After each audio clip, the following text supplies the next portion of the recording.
I'm in the classroom today. I had to come in and clean it up for the summer. So while I was here, I thought I'd teach in front of an empty class and see how that felt. So here you go. Vertex of a quadratic formula. The vertex is either a minimum or it's called a maximum. Oops. So a minimum or a maximum, and that depends on what your graph looks like, and the graph depends on what your equation is. So if your equation is ax squared plus bx plus c, meaning that a is positive, then your graph opens up and your vertex is a minimum. If your equation is negative ax squared plus bx plus c, then your parabola gets flipped. It opens down, your vertex is on top of the parabola now, and now that's a maximum. So a minimum or a maximum, here, maybe that's better.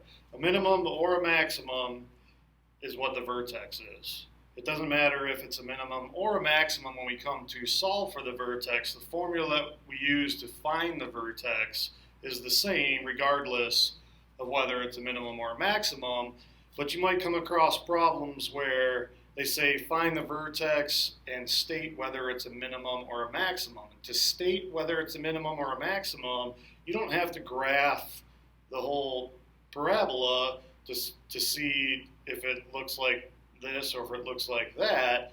You just have to look at A. If A is positive, it opens up and it's a minimum. If A is negative, it opens down and it's a maximum. So that's the basics on telling if your vertex is a minimum or a maximum. Now let's get into actually finding the vertex. So let me give you an example of a problem here. Let's say it's 2x squared plus 8x minus 50. All right.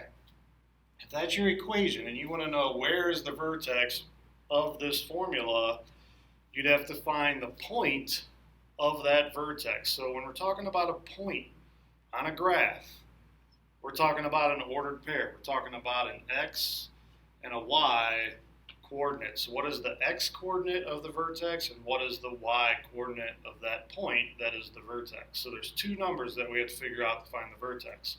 We start with x, and x we're going to solve by using this formula. X is equal to negative of b over 2a.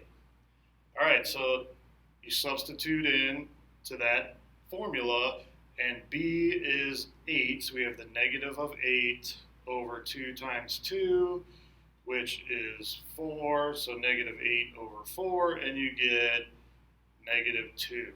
So our x-coordinate is negative 2. So we're halfway there. We've got the x-coordinate of our vertex. We know that it's going to be over to the left 2 spaces, and we just need to know how far up or down is that point going to be. What is the y-coordinate of that point? So to figure out the y-coordinate, you take the x-coordinate that we just figured out, negative 2, and you substitute it back into the original equation. Because remember, this quadratic formula is actually ax squared plus bx minus c equals y. So all of this is equal to y.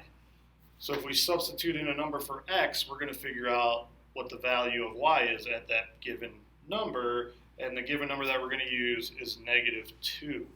So I'm going to erase this, put in a negative 2 for my x, so you get 2 times negative 2 squared plus 8 times negative 2 minus 50. All right, negative 2 squared, a negative times a negative is a positive, so that's a positive 4. 2 times 4, and 2 times 4 is 8. Minus 16 minus 50. Then when you subtract 16 from 8 and then subtract 50 from that, you get negative 58. 8 minus 16 is negative 8. Negative 8 minus another 50 is negative 58. So that's the y-coordinate of our vertex. So we would go over to and way down off the screen to negative 58. Negative 2, negative 58 would be our vertex. A is positive, so it would open up. It looks something like that. And if we wanted to know exactly what it looked like, we'd have to find the x-intercepts, which would most likely be the quadratic formula we'd be using, because I don't think this factors nicely. You'd have to divide by 2. Yeah, it does not.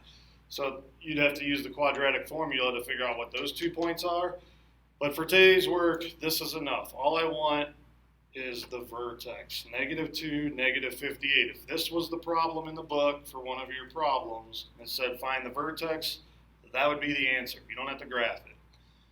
And I think the directions for these problems in the book say to sketch the graph. I know they ask you to do something other than just find the vertex, but you don't have to do the other stuff. All I want to do is see if you remember how to find the vertex. We went over this a few weeks ago, and since then we've been spending a lot of time on finding x-intercepts.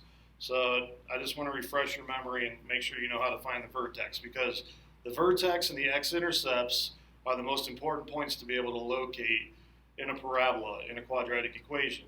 And then, of course, the y-intercept is important too, but that's easy. You don't have to do any math for that. That's always the c value, the number that's by itself. So the y-intercept would be right here at -50.